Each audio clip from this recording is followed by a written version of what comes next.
if we're going to look at Hammurabi's code, and we're going to look at all the laws here, give me some assumptions that you could make about their civilization based off of the rules that you just read. Give me some ideas. Forrest? Probably didn't have many people breaking the law that were bad at it. Okay. Yeah, if you're bad at breaking the law, you're probably only going to do it once. You're probably going to die. Right. What else do you notice? Draw some conclusions here. What do we notice, Callie? Their priorities or like beliefs are way out of line. Priorities or beliefs are, why would you say they're way out of line? Because they like put things higher and like and they don't like perceive everybody's equal. Okay. All right. So because of the way that they treated people differently, social classes, punishments are different based off of who they were in that class. It was not equal treatment for everybody. Okay. What else? Someone who's higher on status, their pride is worth more than someone who's low is light. Okay. Yep. Definitely differentiating. So we could take, between what the two of you just said, we could take that, we could synthesize that, and what could that tell us about their social structure? Who is valued more in their society? Freeborn. The freeborn, the rich men, men, yes. Okay, we could also draw that conclusion. The upper caste, the upper levels, we might call them nobility, the wealthy, maybe religious. Okay, we don't quite know yet. Maybe not enough to draw that, but that's a possibility. Forrest, what else? A lot of the laws were to make sure somebody was honest. Okay. So they placed a lot of value on honesty and telling the truth, making sure that you come forward with the whole story. Now, let's talk about this guy Hammurabi for a moment. He had a code. We've just read samples of it. So why is this such a famous, before today, how many of you, or maybe before, I don't know if this was in your assigned reading, was it? Yeah, It was? Okay, so before the assigned reading, review, go back to before you had to read this for an assignment. How many of you heard of Hammurabi before? You heard about his code, okay? So many of you are already familiar with him.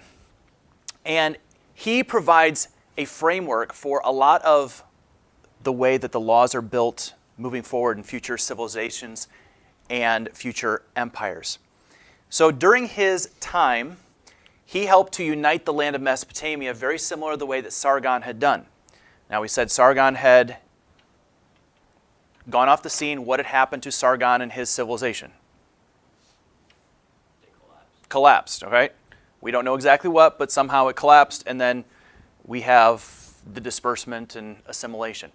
Here comes Hammurabi. He brings back the unification somewhere around 1795, and most historians believe that he probably ruled until about 1750, in that neighborhood somewhere. And so if we also look at the crossover of Abraham, there's a good possibility that Abraham also would have been familiar with who Hammurabi was as well. Now, one of the ways that he united the land was through implementation of his code, his strict code of laws that you had to follow or you had to suffer the consequence. There were a total of 282 very strict laws that are part of this system. I doubt any of you found a complete list. Maybe you did, but we just read through an example and found a few of them here over the last few moments. In this strict code, this was the standard for all matters of life. So if you could not find it in this code, if you could not find either a violation of a rule or find something that applied, then it was not part of the society, or it wasn't something that you could punish somebody for. So everything was foundational upon this. Now, there are a few biblical principles in those laws. So the Bible does talk about an eye for an eye and a tooth for a tooth in the Old Testament. Now, Hammurabi took that to an extreme and perhaps took that even further than what the Bible indicates. But the punishment system was based upon retaliation. So if you do something to somebody, then they should have the ability to do it back to you, perhaps even with additional punishment. So if you kill somebody, they can kill you, or they can come after one of your children. Is that a good system? Yeah, it's fair. Okay, it does appear to be fair. So is our system in the United States a retaliation-based system? So if you do something to somebody, they can do it back to you? Is that the way our system works? No. But many of you said there probably wasn't a whole lot of repeat offenders in this culture.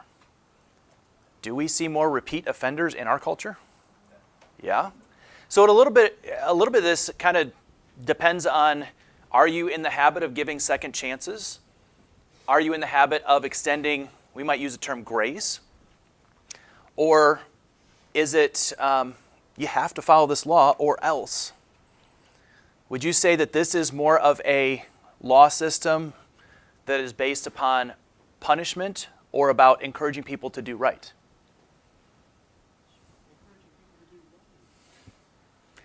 Well, yes, you're so afraid of the punishment, you're going to do right.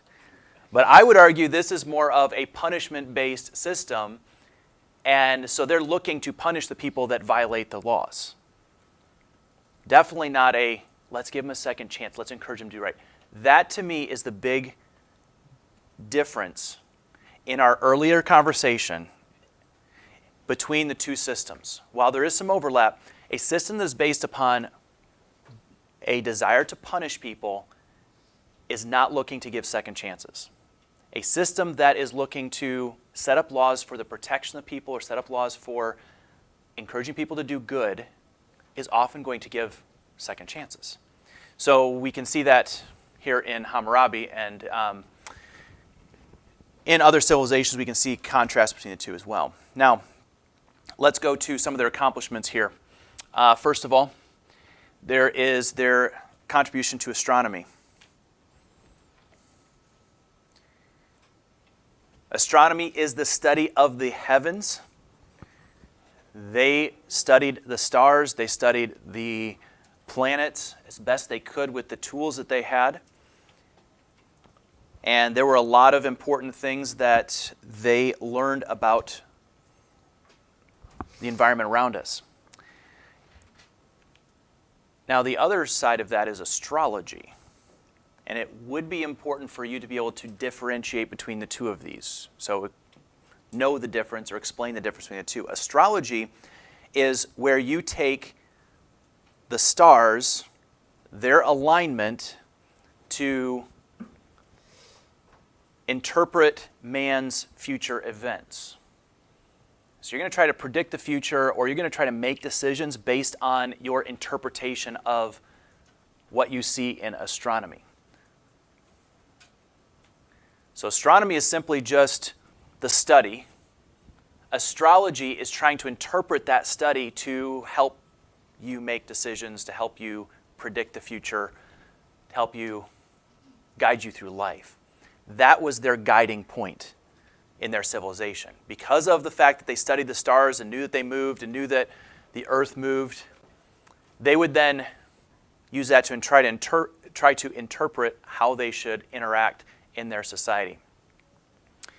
This civilization declined due to poor leadership, not of Hammurabi, but of his descendants. And as he passed along his empire to his sons and to future generations, they were not as strong of a leader. They were not as well prepared. They were not as strict on the law system. And so eventually it weakened their society and they were open to invasion. And eventually they were conquered by others. And I mentioned here a lack of respect for God. They were brought in as part of God's judgment. They were overtaken. Now I want to see, hopefully this will work here.